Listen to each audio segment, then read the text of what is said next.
नमस्कार। खास कार्यक्रम देश देशांतर में आपका स्वागत है। मैं हूं आरफा खानम शेरवानी। कानपुर के पास हुई रेल दुर्घटना में 142 से ज्यादा मुसाफिरों की मौत से देश सकते में है। मृतकों और जख्मी लोगों के घर वालों को मुआवजे और राहत की राशि की घोषणा भी की गई है। रेल मंत्री ने दुर्घटना के कारणों की जांच और दोषियों को कठोर दंड देने की बात भी कही है। लेकिन क्या सिर्फ यही इलाज है इस समस्या का? आखिर क्यों होते हैं रेल हादसे?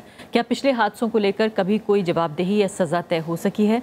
क्या रेलवे सुरक्षा बड़ा मुद्दा बन पाया है? जाहिर है भारत का रेलवे नेटवर्क दुनिया के 3 सबसे बड़े नेटवर्क्स में शामिल है और देश के करोड़ों लोगों के लिए रेल यातायात ही आने जाने का सबसे बड़ा साधन है। यानी कि जोखिम और खतरा कितना भी बड़ा क्यों ना हो, देश के करोड़ों लोगों के लिए कोई विकल्प नहीं है। तो आखिर क्या करेगा आम आदमी, क्या करेगा आम भारतीय अगर इसी तरह से असुरक्षित माहौल में वो सफ़र करेगा? और क्या वजह आखिर हैं? क्या वाकई जिस तरह से कहा जाता है लगातार कि पैसे की कमी है, फंड की कमी है या इच्छा शक्ति की कमी है? आखिर क्या ऐसी चीज़ है जो हमारे रेलवेज़ को, जो दुनिया भर में 3 जो सबसे बड़े रेल नेटवर्क्स हैं उनमें से एक है और सबसे ज़्यादा लोगों को ढोने वाला रेल नेटवर्क है पूरी दुनिया में, क्या ऐसी वजह है कि असुरक्षित बनाया हुआ है? मेरे साथ कई खास मेहमान मौजूद हैं। के बद्रीनाथ मेरे साथ मौजूद हैं, एडिटर हैं पॉलिसी फाइनेंशियल क्रॉनिकल। दूसरे खास मेहमान संजय सिंह हैं मेरे साथ, दैनिक जागरण से। वीके अग्निहोत्री हैं, मेंबर हैं इंजीनियरिंग रेलवे बोर्ड के। और साथ ही मेरे साथ प्रेमपाल शर्मा मौजूद हैं जो कि रह चुके हैं executive director board of railways. सभी मेहमानों का बहुत बहुत स्वागत है। सबसे पहले बद्रीनाथ जी, मैं आपके साथ शुरुआत करना चाहती हूँ। ये बताइए कि जो सबसे बड़ी समस्या आ रही है इस वक्त, 6 साल बाद हालांकि इतना बड़ा हादसा हुआ है, लेकिन उसके बावजूद भी, और ये भी बताया जा रहा है कि 90 के दशक से लेकर लगातार हादसों में कमी हुई है, लगातार जो है वो लोगों की तादाद में भी कमी हुई है जो इससे प्रभावित हुए हैं। अचानक इस हादसे के पीछे खासकर आप क्या वजह देखते हैं? देखिए, ये रेलवेज में जो हादसा हो रहे हैं वो लगातार हो रहे हैं, आप जैसे बोल रहे हैं, और उसके लिए कोई विकल्प अभी तक नहीं ढूंढा जा रहा है। एक दूसरी बात यह है कि जिस ढंग से, मैं आपको एक याद दिला दूंगा, 1999 में असम में जब एक बड़ा हादसा हुआ है, बिग रेल एक्सीडेंट असम में, और उसके बाद 2000 में आपके पास ईस्ट मिदनापुर में इतना बड़ा रेल एक्सीडेंट हुआ जिसमें 146 पीपल का मृत्यु हुआ है। सो इसमें देयर इज़ नो वे, आपको ये नहीं है कि कुछ हो रहा है, कुछ रिफॉर्म हो रहा है, कुछ बदल रहा है रेलवेज में और रेलवेज को सुधर रहा है, ऐसे कुछ नहीं हो रहा है। And we are, I mean people are left, जो पैसेंजर्स हैं ना, उसको कोई देखने वाला है क्या रेलवे में? लेकिन जो पूर्व रेलवे मंत्री हैं दिनेश त्रिवेदी, उन्होंने साफ तौर पर ये कहा है कि जो मौजूदा सिस्टम है, जो मौजूदा व्यवस्था है, दरअसल उसका जीवन पूरा हो चुका है और इसको नए तरीके से पूरे देखे जाने की ज़रूरत है। आपको लगता है कि वाकई ये हादसा कम से कम इस काम में आ सकता है कि नए तरीके से रेलवे को देखे जाने की ज़रूरत है? तो जैसे अभी हम अग्निहोत्री साहब से बात कर रहे थे, उनको लगता है कि भाई इंडियन सिस्टम में, जैसे आप इवन आप घर में कुछ भी खरीदेंगे तो आप पूरा लाइफ टाइम इसको यूज़ करने के लिए कोशिश करेंगे, कोई बाहर नहीं फेंका जाता है। तो सेम वे रेलवेज में वेयर एंड टेयर जितना भी हो, फिर भी हम उसी को यूज़ करने के लिए कोशिश कर रहे हैं, और जितना उसका आई मीन शेल्फ लाइफ ख़त्म हो गए फिर भी उसी को यूज़ कर रहे हैं। टेक्नोलॉजी बदल गए फिर भी उसी को यूज़ करना चाहते हैं, और लाइक ट्रेनिंग नहीं हो रहा है, सिस्टम्स बदल नहीं रहे, रिफॉर्म्स हो नहीं रहे, एंड इसको जो है ना, it's virtually an unworkable situation है। इस अनवर्केबल सिचुएशन से हम बाहर कैसे निकले, उसके लिए मेरे ख्याल से सुरेश प्रभु जी ने जब बजट पेश किया था, उन्होंने बोला कि 127,000 करोड़, माने 1,27,000 करोड़ रेल सेफ्टी के लिए हम अलॉट करेंगे और इसको यूज़ करेंगे अगले 4-5 साल में, और इसके लिए सेपरेट बजट बनाएगा, और इस इशू से बन रहा है। But point here is that your outdated technology है, और it's not that we can not do the technology हम नहीं कर सकते हैं या हम बदल नहीं सकते, ऐसे कुछ नहीं है। तो पॉलिटिकल विल नहीं है, और सिस्टम जब भी बनता है ना, रेलवे बजट जब भी बना है और राजनीति के हिसाब से बना है, ठीक है, रिफॉर्म्स नहीं रहा। राजनीति के हिसाब से बना है। बहुत महत्वपूर्ण आप बात कह रहे हैं कि नई नई ट्रेनें, नए नए ट्रैक हम लगातार इंट्रोड्यूस करते रहते हैं। हम जानते हैं कि दबाव भी है जनता का कि उनको नए ट्रैक्स चाहिए, नई रेलें चाहिए, लेकिन क्या पुरानी रेलों को असुरक्षित छोड़कर हम ये कर सकते हैं? विकी अग्निहोत्री जी, ये बताइए कि आप तो इंजीनियरिंग का भार संभाल चुके हैं, आप देख चुके हैं किस तरह से काम होता है। क्या आपको लगता है फिलहाल इस हादसे में, पहले ये जानते हैं कि पहले तो पूरी बड़ी तस्वीर देखने से पहले इस हादसे में आप देख रहे हैं क्या ऐसा हुआ जिससे ये हादसा हुआ? ऐसा है कि हम लोग तो स्टूडियो में बैठे हुए हैं, हम लोग साइट पे तो गए नहीं हैं कि जहां हमने देखा हो कि एग्जैक्टली क्या हुआ है। हम लोग तो बस इमेजिन कर सकते हैं क्या कुछ हो सकता है जिस वजह से एक्सीडेंट हुआ। बीच के बताए जा रहे हैं कि जो कोच हैं उन पर वो प्रभावित हुए हैं, तो इसकी भी वजह हो सकती है कि उसकी भी कई वजह हो सकती हैं। एक्चुअली क्या है कि जो डिरेलमेंट होता है उसमें एक कोच होती है और एक पटरी होती है, इन्हीं को दो को मिलकर ही डिरेलमेंट होता है। तो दो में से एक में कहीं ना कहीं तो कोई खामी रही है, हो सकता है दोनों में थोड़ी थोड़ी खामी रही हो, ये भी संभव है। लेकिन अभी फ़िलहाल जैसा बद्रीनाथ जी बोल रहे थे, टेक्नोलॉजी अवेलेबल है और उस टेक्नोलॉजी को हमने इंडियन रेलवेज़ ने अडॉप्ट भी किया हुआ है। लेकिन प्रॉब्लम वहीं पर है कि आप इतने बड़े सिस्टम को एक दिन में बदल नहीं सकते हैं। अगर हम ये तय कर लें कि जो भी रेल हमको नहीं पसंद है और जो भी डब्बे हमको नहीं पसंद है, इनको हम आज से बंद कर देंगे, फिर क्या होगा? 6 साल बाद ट्रेनें फिर से दोबारा चलेंगी। तो क्या हमको ये मंजूर है? जो हम नोट को नहीं संभाल पा रहे हैं, तो हम 6 साल तक बिना रेल के रह पाएंगे?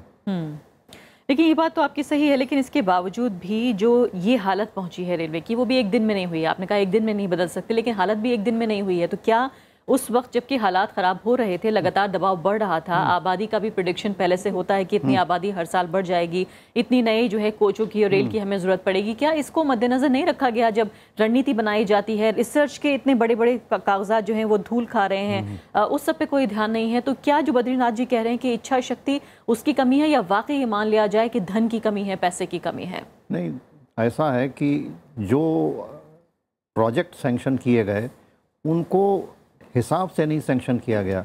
कोई भी प्रोजेक्ट सैंक्शन होता है तो हम कहेंगे अगर इसको 4 साल में होना है तो आपने 4 साल का कमिटमेंट कर दिया कि इस साल हम इतना रुपया खर्च करेंगे, अगले साल इतना करेंगे, उसके बाद चौथे साल इतना करेंगे, ये प्रोजेक्ट ख़त्म हो जाएगा। लेकिन ऐसा नहीं होता रहा। प्रोजेक्ट सैंक्शन किया गया और नया मंत्री आ गया, नई गवर्नमेंट आ गई, उन्होंने उन सबको शेल्फ में डाल दिया और नए प्रोजेक्ट सैंक्शन कर दिए। तो मुझको पता है जब मैं रिटायर हुआ था 2000 में, उस टाइम जितने प्रोजेक्ट सैंक्शन थे वो 44 साल में भी पूरे नहीं किए जा सकते थे, और उसके बाद भी नए प्रोजेक्ट सैंक्शन होते रहे। तो अब सवाल ये पैदा होता है कि किसके अंदर इतनी ताकत थी कि प्रोजेक्ट्स को सैंक्शन करना बंद कर देता और फिर अगला इलेक्शन हार जाता। राजनीति बहुत बड़ी बात कह रहे हैं आप, ये कि 44 साल तक जो है वो इतने प्रोजेक्ट्स पहले से ही मौजूद थे, यानी कि उन पर अगर काम होता तो किसी नए प्रोजेक्ट को जो है तैयार करने की ज़रूरत नहीं पड़ती। प्रेमपाल शर्मा जी, ये बताइए फिलहाल कि 163 साल पुरानी ये जो है कॉलोनियल दौर की जो अंग्रेज़ों ने बनाई है रेल, और ये माना जाता है कि बहुत बड़ी एक देन जिसे माना जाए पोस्टल सिस्टम के अलावा जो है रेलवे भी देन रही है ब्रिटिशर्स की। लेकिन इसके अलावा 2016-17 की जो रेल बजट सुरक्षा योजना है, अगर उस पर ध्यान दिया जाए तो उसमें कहा गया है कि ट्रेन के हर कोच में GPS सिस्टम लगाया जाएगा, ट्रेन में सफ़र के दौरान यात्रियों के बीमा की सुविधा होगी। इसके अलावा शताब्दी राजधानी एक्सप्रेस में डिब्बे बेहतर किए जाएंगे। क्या आपको लगता है कि ये इन तमाम चीज़ों पे कहीं कुछ भी जो है वो काम हो पाया है, या संभावना नज़र आ रही है, या फिर अभी अग्निहोत्री जी कह रहे हैं कि जितना अभी तयशुदा जो रिसर्च और जो प्रोजेक्ट्स हैं रेलवेज़ के पास, उसमें करने में कई दहाइयाँ लग जाएंगी, कई दशक लग जाएंगे?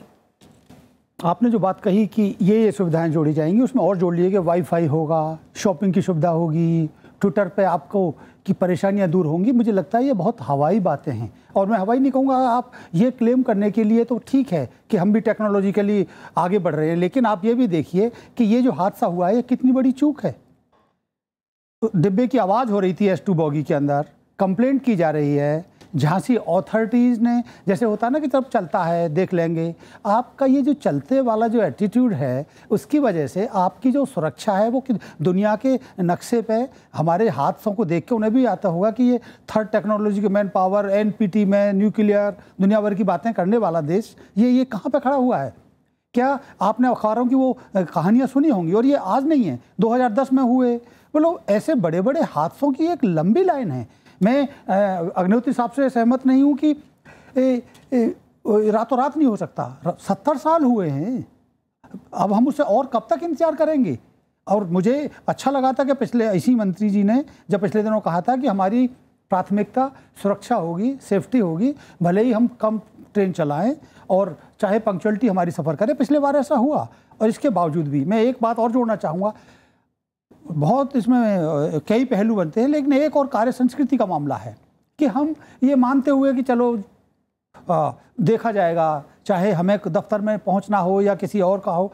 मुझे लगता है कि हमारी जो नीचे वाली जो फोर्सेज हैं यानी गैंगमैन, और वो अपना काम पूरे मुस्तैदी से कर रहे हैं। शायद हम उस ढंग से, हमारे अफसर लोग, हम सभी लोग उससे वैसा मॉनिटर नहीं कर पा रहे कि जो हम अपना एग्जाम्पल दे के, वरना वही दिल्ली मेट्रो है जो टाइम से एक बड़ी सफल कहानी है। और भी ऐसी कहानी। तो मुझे बार बार ये जैसे कहते हैं ना कि एनफ इज़ एनफ, हमें सोचने की ज़रूरत होगी कि अगर नई सरकार एक नए मिजाज से आई है तो उसे बदलना पड़ेगा इस तस्वीर को। संजय सिंह जी बहुत गंभीर बातें कह रहे हैं फिलहाल प्रेमपाल शर्मा, और कह रहे हैं कि वाकई एक तरह से एक रेडिकल बुनियादी जो है बदलाव की ज़रूरत है। अनिल काकोदकर की अध्यक्षता में जो तैयार की गई रिपोर्ट थी, काफ़ी मशहूर रिपोर्ट है ये। पहली बात तो क्या आपने देखा इस पर कोई भी अमल हुआ? दूसरी बात, इसमें बहुत जो उसकी हाईलाइट्स हैं, जो मुख्य बिंदु हैं, उनमें एक ये भी है कि 1500 लोग जो हैं भारत में हर साल रेल की पटरियां पार करते हुए रेलगाड़ी से कटकर मर जाते हैं। इस पर विश्वास करना मुश्किल है। जब मैंने ये पढ़ा तो मुझे असंभव लगा कि ये नहीं हो सकता। ये फिगर, ये जो इसमें संख्या दी हुई है, 1500 लोग हर साल मर जाते हैं देश भर में, और इसमें ज़्यादातर जो है मौत मुंबई के जो उपनगरीय इलाके हैं वहाँ पर होती है। और ये देश में एक बड़ा मुद्दा नहीं बन पाता? देखिए, ये बात बिल्कुल सच है कि 1500 लोग क्या, अब तो वो नंबर और ज़्यादा बढ़ गया होगा, बढ़ गया, करीब 1800 पे पहुंच गया। क्योंकि सबअर्बन रेल में मोस्टली एक्सीडेंट्स होते हैं, क्योंकि वहाँ पे वो ट्रेनें फास्ट चलती हैं और क्रिस क्रॉसिंग बहुत होती है, लोग ट्रैक क्रॉस करते हैं। और बाकी कुछ इंसिडेंट जो ये लॉन्ग रूट की ट्रेन हैं उनमें होते हैं, तो ज़्यादातर वहाँ होते हैं।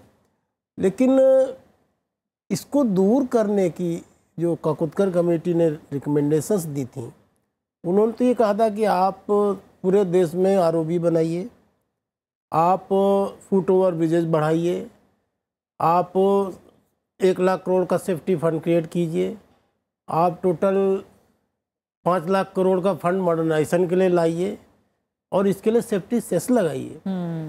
तो ये रिकमेंडेशंस में 82 रिकमेंडेशंस में आपने कोई 68 के करीब मान ली, 22 छोड़ दी। तो दिक्कत वहाँ आती है जो 22 छोड़ देते हैं। जब रिकमेंडेशन दी गई तो यू एक्सेप्ट आइदर ऑल और नन, क्योंकि रिकमेंडेशन ये क्या है कि एक रिकमेंडेशन आपने मानी, एक को छोड़ दिया, इसका मतलब आपने उस रिपोर्ट को वो तवज्जो नहीं दी जिसके लिए वो बनाई गई थी कमेटी। काकोदकर इसलिए लाए गए थे, वो परमाणु ऊर्जा आयोग के अध्यक्ष रहे थे और वहाँ की सेफ्टी सिस्टम मोस्ट एफिशिएंट माने जाते हैं। लेकिन उसका भी वही हुआ जो इसके पहले खन्ना कमेटी का या सीकरी कमेटी की रिपोर्टों का हुआ था। सब में ही होता है कि रिकमेंडेशन आ जाती हैं, जब इम्प्लीमेंटेशन की बात आती है तो मीटिंग हो जाती है। और इसके बाद भी इम्प्लीमेंटेशन का मतलब ये भी नहीं है कि वहाँ पे बोर्ड के लेवल पे ये बता दिया गया कि इम्प्लीमेंटेशन हो गया है, पर ग्राउंड में एक्चुअल में इम्प्लीमेंटेशन उस लेवल का नहीं होता है जिसको हम यहाँ पे एज्यूम कर लेते हैं।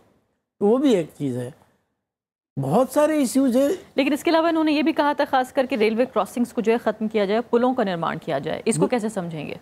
देखिए, बात वही घूम के, जब रेलवे क्रॉसिंग और पुलों की बात आती है तो ये काम तो वक्त लेता है, फिर इसके लिए पैसे की भी ज़रूरत होती है। रेलवे के पास दोनों ही की कमी है। आप एक साल में मैक्सिमम इतने पुल बना सकते हैं, वो अगर आपके पास 10,000 पुल का रिन्यूअल होना है तो आप हर साल 1,000 बनाएंगे तो भी 10 साल लगेगा। कम से कम 9,000 ROBs वो बनने हैं, और वो 10 साल से मैं वो फिगर देख रहा हूँ, वही है, वो घटता ही नहीं है। वो हर साल, क्योंकि नई ज़रूरतें आ जाती हैं, नई लाइनें बीत जाती हैं, तो फिगर वही रहता है। आप 500 ब्रिज बनाते हैं साल में, कुछ नहीं होता उससे, क्योंकि उससे तो क्या आधिकारिक रूप से हम ये कह सकते हैं कि रेलवे का सफ़र जो है वो खतरों से खाली नहीं है? क्या हम ये कह सकते हैं कि अपनी सुरक्षा की गारंटी खुद लें अगर आप रेल में सफ़र कर रहे हैं? देखिए, बात तो ये प्रायोरिटीज़ की आती है। जब रेलवे, कोई भी नई गवर्नमेंट आती है या कोई भी नया रेलवे मिनिस्टर आता है तो वो प्रायोरिटीज़ अपनी गवर्नमेंट की प्रायोरिटीज़ के अकॉर्डिंगली फिक्स करता है। इस गवर्नमेंट की प्रायोरिटी कभी भी सेफ्टी नहीं थी, इस गवर्नमेंट की प्रायोरिटी थी मॉडर्नाइज करना। इस गवर्नमेंट की प्रायोरिटी थी कॉस्मेटिक चेंजेस। Passenger amenities. तो ऐसे सारे स्टेप्स तो उठाए गए हैं जिससे पब्लिक को लगे कि हमारी ट्रेन बेहतर हो रही है, हमें तकिया कम्बल अच्छा मिलने लग गया है, साफ़ सफाई अच्छी हुई, बायो टॉयलेट हम बढ़ा दे रहे हैं। आपको कंप्लेंट ट्वीट पे कर दिया तो तुरंत एक बंदा आ गया, आपकी कंप्लेंट एड्रेस हो गई।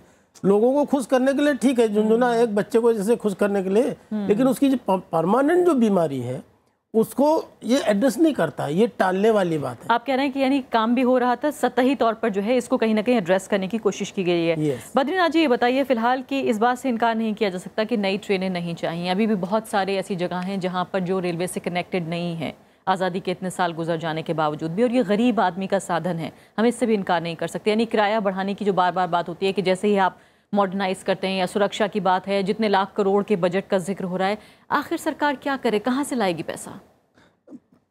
मैडम ऐसे है ना, पैसे की कमी नहीं है, रिसोर्सेस की कमी नहीं है। I beg to differ with you, क्योंकि पैसे कैसे यूटिलाइज किया जा रहा है, how well you are getting, कैसे एक हर रुपए से आप कितना काम ले रहे हैं। आप इनएफिशिएंसीज, करप्शन जितना ज़्यादा है रेलवेज में, मुझे लगता है कि पहले रेलवे बोर्ड को डिसमेंटल किया जाए।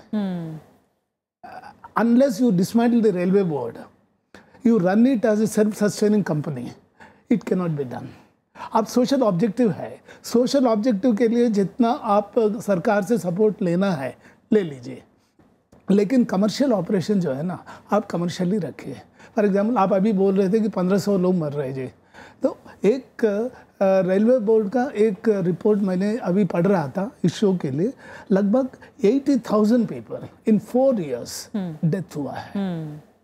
माने 2012 से 2016 तक अब 80,000 से ज़्यादा लोग रेलवे में सफ़र करते करते अपना दम तोड़ दिया या किसी हादसे में मर गए। बिल्कुल। तो ये जो चीज़ है ना, तो केयरलेसनेस, कमिटमेंट, इनएफिशिएंसी नहीं, इनएफिशिएंसी नहीं तो क्या है ये। So what I propose is that commercial operations जो है ना, कमर्शियली रखिए, make it into a large self sustainable company, और इसको चाहिए तो आपको डिवाइड कर लीजिए। इतना बड़ा नेटवर्क को आप मेंटेन नहीं कर पा रहे, सस्टेन नहीं कर पा रहे हैं, तो इसको can we break it up into 5 companies, let us do it as more manageable companies जैसे बनाइए।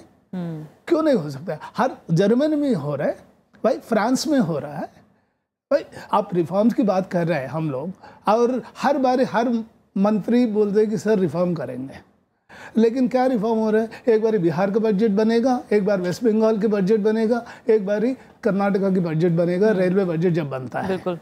और जहां का मंत्री है, जहां का रहने वाला है, उसके हिसाब से उस हिसाब से बनाएं। बिल्कुल। अरविंद कुमार सिंह इस वक्त हमारे साथ जुड़ गए हैं, सीनियर असिस्टेंट एडिटर हैं, राज्यसभा टीवी के मेरे सहयोगी हैं, और एक ज़माने से वो जो है रेलवे का कामकाज देखते रहे हैं, और हिंदुस्तान में उन बहुत कम पत्रकारों में शामिल हैं जो रेलवे को शायद इतने अच्छे तरीके से समझते हैं। अरविंद जी, ये बताइए फिलहाल की पहली बात तो इस हादसे को लेकर आपकी क्या ऑब्जर्वेशंस हैं? क्या आपने इसमें ऐसी बात देखी है कि इस हादसे को बचाया जा सकता था, या वाकई ऐसी क्या वजह थी जिससे आपको लगा कि ये हादसा हुआ और 150 के करीब लोगों की जान गई?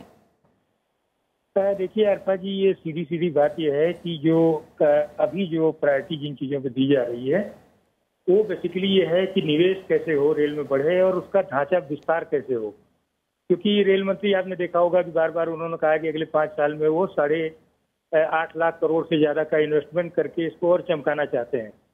फिर उन्होंने कई बार ये क्लेम किया कि यूरोपियन स्टैंडर्ड पर हम भारतीय रेल को 0 एक्सीडेंट मिशन की बात करते हैं, लेकिन जमीनी हकीकत ये है, जो जिस तरह से ये सेक्शन है, ये काफ़ी बिजी सेक्शन है जो कानपुर झांसी का, यहाँ हालत ये है। और इसके अलावा 7 जो हमारे गोल्डन ट्रंक, जो सबसे ज़्यादा चलने वाले जो ट्रंक रूट है हमारे, वो सब इस समय ओवरबर्डन है। और जैसे कि हमारे और मेहमानों ने कहा, संजय जी ने कहा, इस समय ये सारे के सारे, अगर आपको 100 ट्रेन चलानी है तो आप 150 ट्रेन चला रहे हैं।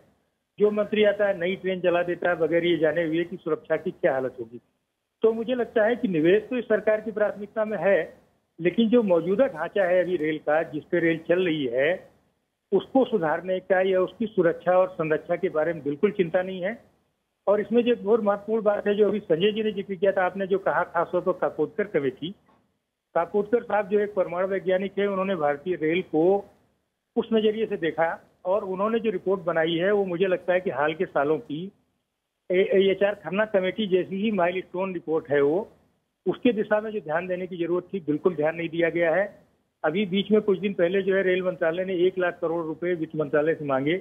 रेल मंत्रालय ने कि साहब हमको चाहिए एक सेफ्टी फंड हम बनाना चाहते हैं, लेकिन उन्होंने एक सेफ्टी के लिए अथॉरिटी बनाने की बात कही थी।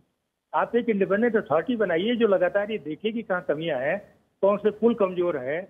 आपने मुसाफिरों को, अगर खराब कोच है, ओवर एज कोचेज चल रहे हैं, अगर पुराने पुल हैं, अगर जो है बिल्कुल कंडम जो है स्थिति में इंफ्रास्ट्रक्चर है अगर आपका, तो वो आप, इसका मतलब है कि आप सुरक्षा को दांव पर लगाते हुए ऑस्ट्रेलिया के बराबर की आबादी जो कि सफर करती है रोज भारतीय रेल में, रोज आप 30 लाख टन माल ढो रहे हैं, तो ये सबको आपने कहीं ना कहीं जो है एक खतरे में डाल रखा है। मुझे लगता है कि इस बारे में बहुत ज्यादा गंभीरता की जो जरूरत थी बिल्कुल वो करने की जरूरत है। अर्था जी जी वीके अग्निहोत्री जी बताइए, फिलहाल की एक और डेटा जो परेशान करने वाला है, अभी बद्रीनाथ जी ने भी बताया कि किस तरह से 80,000 के आसपास आपने बताया 4 साल में लोग मरे। 2014 का ये एक केस स्टडी लिया गया है कि नेशनल क्राइम रिकॉर्ड्स ब्यूरो का ये कहना है कि 27,581 लोग दरअसल रेल एक्सीडेंट्स में सिर्फ मारे गए 2014 में। इसके बाद दुनिया में जो दूसरे देश आता है जिसमें भारत से कम लोग मारे गए, वो 800 लोग मारे गए यूनाइटेड स्टेट्स में, अमेरिका में मारे गए। और सबसे कम जो लोग, जो और देशों की तुलना करें तो 80 के करीब आसपास जो हैं वो इंग्लैंड में लोग मारे गए। आप ये देखिए 27,581 से लेकर 80-82 के आसपास जो है यूनाइटेड किंगडम में, वहाँ भी बहुत पुरानी रेल व्यवस्था चल रही है, वहाँ उतने लोग मारे गए। इससे क्या जाहिर होता है, क्या वाकई हम इंसानी जो जीवन है उसको लेकर हम चिंतित नहीं हैं, उसको लेकर गंभीर नहीं है कि उसकी कोई कीमत नहीं है? ऐसा है, अमेरिका के जो स्टैटिस्टिक्स हैं उसमें लेवल क्रॉसिंग पे जो एक्सीडेंट होता है वो रेल एक्सीडेंट नहीं माना जाता है। और वहाँ भी बहुत अनमैन्ड लेवल क्रॉसिंग है और बहुत लोग मरते हैं लेवल क्रॉसिंग पे। आपको लगता है ये आंकड़ा बढ़ जाएगा अगर उसको नहीं, वो उसको कंसिडर ही, वो रेल एक्सीडेंट है ही नहीं है। वो तो अगर कोई बस वाला सुसाइड करना चाहता है तो सुसाइड वाला आदमी तो नहीं आप ले सकते हैं कि इसकी तंदुरुस्ती नहीं ठीक थी तो मर गया ये, तो वही हालत है उसकी। तो जो हमारे स्टैटिस्टिक्स हैं उसमें एक बहुत बड़ा हिस्सा लेवल क्रॉसिंग एक्सीडेंट्स का है। और जैसा बात किया गया, जो रन ओवर हो जाते हैं लोग सबर्बन जगहों पे, उसकी एक इलाज है ये कि प्लेटफॉर्म न बदले जाएं ट्रेनों के, क्योंकि जब लोग खड़े रहते हैं और सडनली प्लेटफॉर्म बदल जाता है तो लोग प्लेटफॉर्म से कूद के पटरी को क्रॉस करके दूसरे प्लेटफॉर्म पे जाते हैं। वो फुट ओवर ब्रिज पे नहीं चढ़ना चाहते हैं क्योंकि उसमें टाइम बहुत लगेगा, उसमें थोड़ी एनर्जी भी लगती है। हर कोई का ये बस नहीं है कि फुट ओवर ब्रिज से वो धड़ाधड़ चला जाए। बिल्कुल। तो ये दो चीज़ों को मद्देनजर रखते हुए, हालांकि सुनने में आसान लगता है ये बात जो आप कह रहे हैं कि, लेकिन लगता है कि शायद ये करना मुमकिन नहीं है। बहुत सुनने में आसान लग रहा है कि आप सिर्फ प्लेटफॉर्म ना बदलें। नहीं, आसान नहीं है लेकिन मुश्किल भी नहीं है। मुश्किल भी नहीं है क्योंकि प्लेटफॉर्म जो है आप असाइन कर सकते हैं कंप्यूटर के ज़रिए और वो उसी पे आएगा। और थोड़ा सा अगरचे व्यवधान भी हो जाए ऑपरेशंस में तो तभी भी चेंज नहीं करना चाहिए। जी, ठीक। एकदम लास्ट मिनट में चेंज हो जाता है तो फिर आदमी के पास कोई चारा नहीं बचता। मेरे पास आखिरी 1 मिनट बचा है। प्रेम पाल शर्मा जी, बताइए, 2 महत्वपूर्ण मुद्दे हैं। पहली बात ये कही जा रही है कि दरअसल मुद्दा जो है वो सिर्फ ट्रेन्स का नहीं है, सिर्फ रेल का नहीं है, बल्कि जो ट्रैक का जो मेंटेनेंस है वो भी बहुत अहम है इसमें, कि ये भी एक बहुत बड़ी वजह है रेल को असुरक्षित करने में। दूसरी बात, लगातार बार बार आवाज़ उठी है प्राइवेटाइज करने की, कि क्यों नहीं कुछ हिस्सा कम से कम प्राइवेटाइज किया जाए। अभी बद्रीनाथ जी कह रहे हैं कि क्यों नहीं अलग अलग कंपनियां बना दी जाएं जिनको अलग अलग जो है हिस्सों का कार्यभार सौंप दिया जाए। मुझे लगता है तस्वीर के 2 पहलू हैं।